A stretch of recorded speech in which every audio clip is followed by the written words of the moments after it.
So anyway, he would chew them and swallow them to digest the Bible. Now, when he was sick in 1913, he asked and fed to him one page at a time. And he did die before he got the whole Book of Kings digested. So I'm not sure what exactly he got from that. But of course, when we talk about, digesting the Bible, it doesn't mean that. But it means reading it and really taking out what is the true meaning. And I want to talk about a story out of John. Okay, and this is John 5, 1 through 15. And it's the story about the man that was healed at the pool of Bethesda. And it says, after there was a feast of the Jews, Jesus went up to Jerusalem. Now there's in Jerusalem by the sheep gate a pool, which is called in Hebrew Bethesda, having 5 porches. In these lay a great multitude of sick people, blind, lame, paralyzed, waiting for the movement of the water. For an angel went down at a certain time into the pool and stirred up the water. Then whoever stepped in first, after the stirring of the water, was made well of whatever disease he had. Now a certain man was there, and he had an infirmary for 38 years. When Jesus saw him laying there, and knew that he had already been in that condition for a long, long time, he said to him, "Do you want to be made well? Do you want to be made well?" The sick man answered him, "Sir, I have no man to put me into the pool when the water is stirred up. But while I'm coming, another steps down before me." Jesus said to him, "Rise, take up your bed and walk." And immediately the man was made well, took up his bed and walked. Now, traditionally, we look at that and we say, what do we say? That's one of Jesus' miracles. That's one of the documented miracles of Jesus. And it is one of the documented miracles of Jesus if we look at just that in the Bible. But I want to dissect this and see what really we're being taught here. Okay? I want to talk about the man laying by the pool. Let's talk about him. Now, what comes to mind when you think about him? He was laying there for 38 years, or he had this infirmary for 38 years, and he was laying there waiting to go into the pool, but his response to Jesus was, "I'm laying here, I can't get into the pool, nobody will help me, and when I do try to get in, somebody goes in first." Victim. Victim. Okay. So, he has an excuse, right? He has an excuse. And we don't think, normally we don't look at the whole picture here when we talk about a Bible story. So, really, this man is laying there being a victim. And he has an excuse for why he is still not well. And Jesus asked him right out, "Do you want to be well?" It's a choice. Yeah, it's a choice. And we don't think about that. We look at this Bible story and we say, the poor guy. Nobody could help him in. People went in before him. But we don't look at his consciousness and say he was a victim. So, when Jesus said, "Pick up your bed and walk," what did he do? He picked up his bed and he walked. And all of a sudden, he was healed. Now, when you think about this Bible story, too, if you think about it in a way of, okay, everybody's waiting by the pool. Would there be a God that only comes down and every once in a while stirs the water so that only a few people can get healed? That's not the kind of God that I want to believe in. But yet the Bible story makes it sound like, an angel comes down every once in a while and whoever's the first one in gets to be healed. So it's a matter of looking at things, having a choice of looking at things too. It's how are we going to look at things and what are we going to learn from those things? So of course, if we're a victim complex, we don't want to look at that story and say, that guy's a victim. He was the one that kept himself. He was the one that kept himself sick. And Jesus just allowed him. He taught him that he had that power. He had that power inside. So, it's a power of responsibility. Now, why is it easier to sit there and wait? Do you know? No. Because it removes your part of the responsibility. It removes our part of the responsibility. Exactly. It's a lot easier to sit around and blame other people for where we are, isn't it? Yeah, I mean, we don't have to take, if we blame everybody else, we don't have to take responsibility of anything that happens in our life. But one thing that was really powerful when I came to Unity was I realized that that's true, that I don't have to take responsibility, but yet, if I sit around and wait for everybody else, they have to change before my life can change. If I want my life to change, and I have that ability to do that, I have to take that responsibility and change myself. So it's the power of responsibility. Many people have been seduced by the Peter Pan philosophy of refusing to grow up and avoiding the burdens implied in being accountable. Responsibility sometimes requires us to do some unpleasant things or even frightening things. And what responsibility does in a way of our spirituality, or a way that Jesus always teaches, is we have to look at ourselves. Responsibility means looking at ourselves. And where are we? What part do we have to play in this whole scenario? Yes, responsibility sometimes requires us to do these things, but the benefits of accepting responsibility far outweigh short-lived advantages of refusing to do so. No one makes his or her life better by avoiding responsibility. In fact, irresponsibility, and I love this, is a form of self-imposed servitude to circumstances and to other people. Think about that. You know, Jesus taught us, know the truth, and the truth shall set you free. And it's the truth, knowing the truth as Jesus taught it, that does set us free, because it allows us to be responsible. It allows us to take responsibility. And in the ability to take responsibility, what is responsibility really? Response-able. Right? When you're responsible, you're response-able. So, to take that responsibility, we can change our lives by doing so. I like this little story on it. It says, to the disciples, delight the master said he wanted a new shirt for his birthday. The finest cloth was bought. The village tailor came in to have the master measured and promised by the will of God to make the shirt within a week. A week went by, and a disciple was dispatched to the tailor while the master excitedly waited for his shirt. Said the tailor, there has been a slight delay, but by the will of God, it will be ready by tomorrow. Next day, the tailor said, I'm sorry it isn't done. Try again tomorrow and see if God so wills, it will certainly be ready.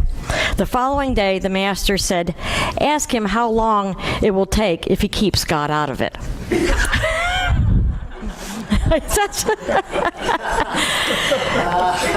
Have you ever noticed how people sometimes use God as an excuse? It's God's will. It's God's, and I did a message a couple of years ago about who is God, and who is God, and our concept of God. And I think it's sad that we even have to take insurance out sometimes against the will, the acts of God. We have to have insurance against the acts of God. I mean, that's sad. It's really sad when you think about that. When you think about how we have had that concept of God, and with this all the law of attraction, which is awesome. We do believe in the law of attraction, and it does work. However, too many people now are getting into, well, I'm going to have this vision, and I'm going to sit, and I'm going to wait for it to come to me, instead of actually doing something too. It's responsibility. It's responsibility in our life. I like to tell stories. If this is your first one here, I like to tell stories because I think stories stick with us. They really touch us sometimes, and they really stick with us. But I won't read this story, but I'll tell you a story about a carpenter who spent his whole life making buildings, and his contractor boss said, "Listen, I want you to do one more building before you retire." And he said, well, I was ready to retire, to play with my grandchildren and, spend time with my family. He said, please, just one more house. Do it as a favor for me, because I'm going to give it to somebody very, very special. So anyway, the carpenter said, okay. And, his heart was really not in it. He used, poor workmanship, used poor materials. When the house was done, he said to the contractor, okay, here it is. The contractor said, wonderful. This is my gift to you. and he hands him the key. The carpenter was amazed. He said, if I would have known that it was my house, that I was building my own house, I would have done it so differently. I would have used better materials. I would have taken my time and been a little bit more responsible. And now I have to live in a house that I didn't build too well. So let's take that story and think about our lives right now. We actually do build our life with our thoughts, with our attitudes, how much victimhood we have or how much responsibility we take, and we're living in that house. And to think back now, you might think, well, I could have done it, I should have done it differently. That doesn't matter. Right now, we have an opportunity right now to look at the house we're living in and say, you know what, I'm going to take responsibility for building this house. I'm going to take responsibility right now for building this life. And if I don't like the life I'm living right now, guess what? I'm going to take responsibility for changing it. And that's what Jesus taught here. He taught us all that in all of his miracles and all the teachings of the Bible. Jesus taught us, if you want to change, you have to take responsibility. He always asked everybody before he did anything, do you want to be healed? He asked this man laying there, do you want to be healed? Because it's a choice. We have that choice. We have that choice to be victims. We have that choice to lay by the pool, waiting for somebody else to put us in, waiting for the angel to come down or whatever. Or we have that choice to go right to within, to go right to the truth, to go right to what Jesus taught us is what we have inside. We have that choice. And really, we have that responsibility. And that's what we're here to do. And that's why I believe everybody's sitting here in unity. Because they're realizing that, we do want to be responsible. We don't want to let our lives, like being on a sailboat and go with every wave and every breeze that takes us. We want to be able to steer. And once we do that, think about how much freedom we have. Think about how much power we have.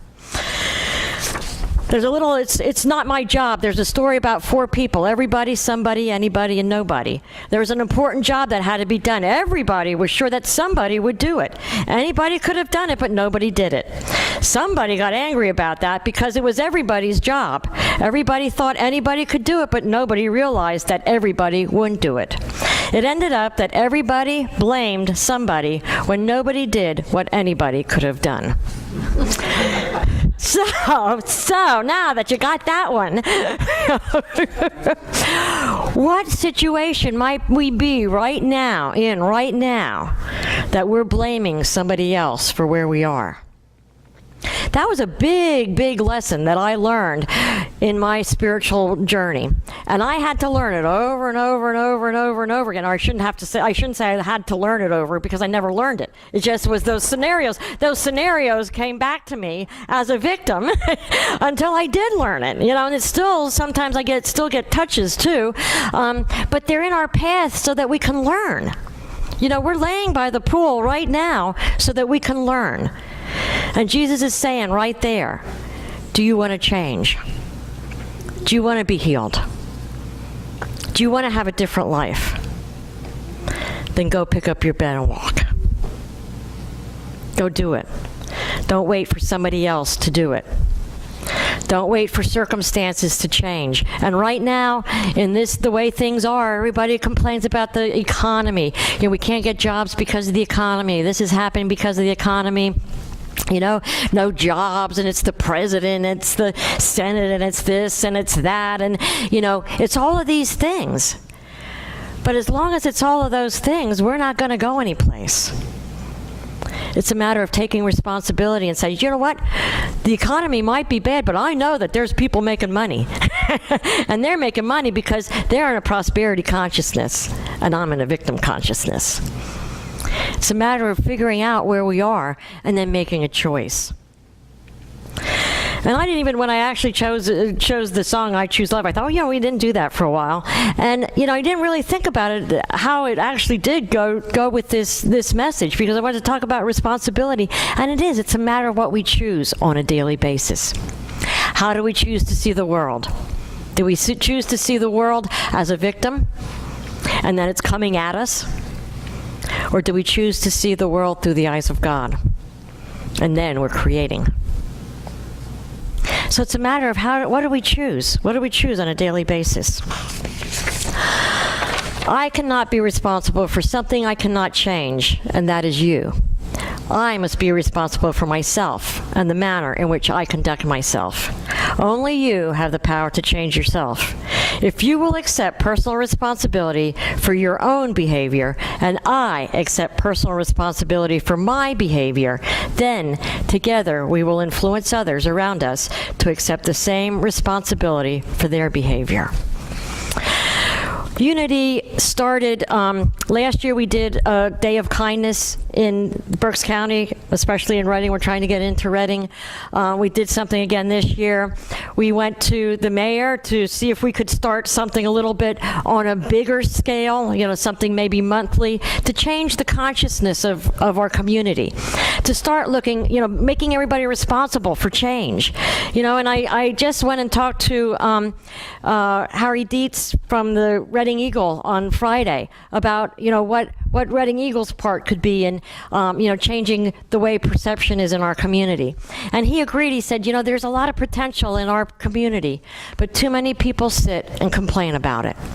And that's all we do, is we sit and we complain about it. If we want change, it's time to take responsibility. And as we take responsibility in our own little corner, that's going to affect the next person, and the next person, and the next person. And as we do that, it's going to be amazing how our whole community changes. But it's a matter of first taking responsibility for ourselves and realizing that, in some respects, some parts of our life, we might have been laying by that pool, just waiting. It's time to jump in. Be the change you want to be, and you want to see. Yeah, be the change you want to see, right? And take responsibility. Take responsibility for that change. The whole message is on responsibility. Jesus taught us that. He taught us that it's no use to sit there and whine that nobody else is doing it for us. It's time to do it ourselves. So, are there any other comments, questions? Stephen. I think Richard took on responsibility of the ability to respond. Yeah, being response-able. Yep. And it's a matter of if we sit and wait, and it's very empowering. It's very empowering to not be a victim anymore. Because we have the ability to change our life. There's a saying that says it's better to light one candle than to curse the darkness. Yeah. Yep. Do everybody hear that? It's better to light one candle than to curse the darkness. So let's take these thoughts into meditation. And as we take these thoughts into meditation, within our hearts, we're going to light that one candle. We're going to bring that candle into the darkness. And I invite you to get comfortable in your seat, to just feel the seat supporting your body. Feel the floor supporting your feet.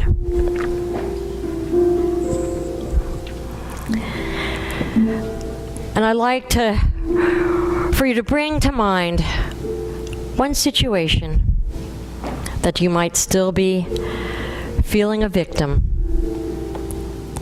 still holding back, still complaining about circumstances. Still feeling that it's someone else or something else's fault that you're not where you want to be.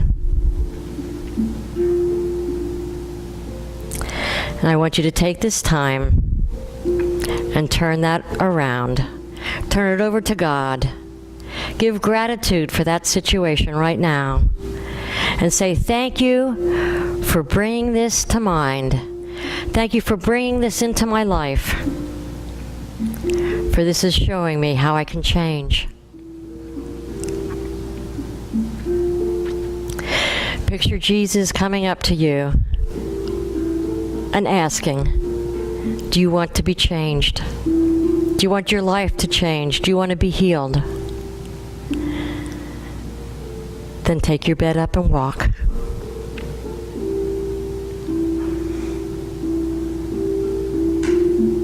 As you feel the empowerment throughout your body,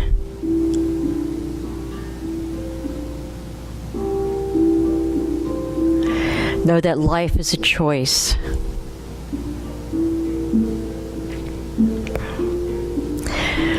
As we make that commitment here and now to always choose love,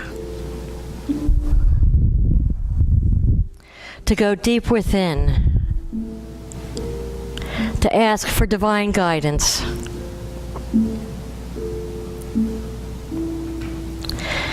to know the truth,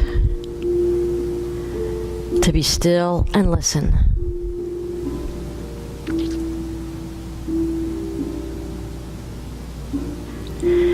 To know the truth, and to know that the truth shall set us free.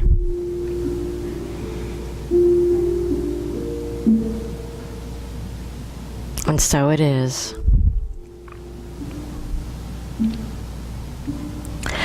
As you come back into this room with a renewed sense of empowerment, with renewed gratitude,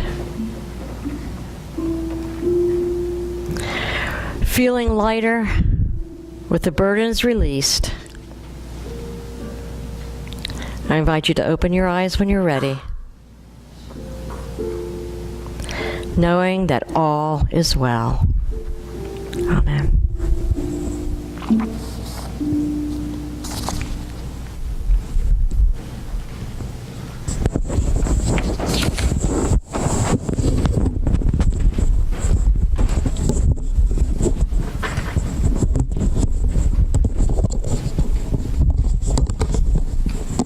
Our music is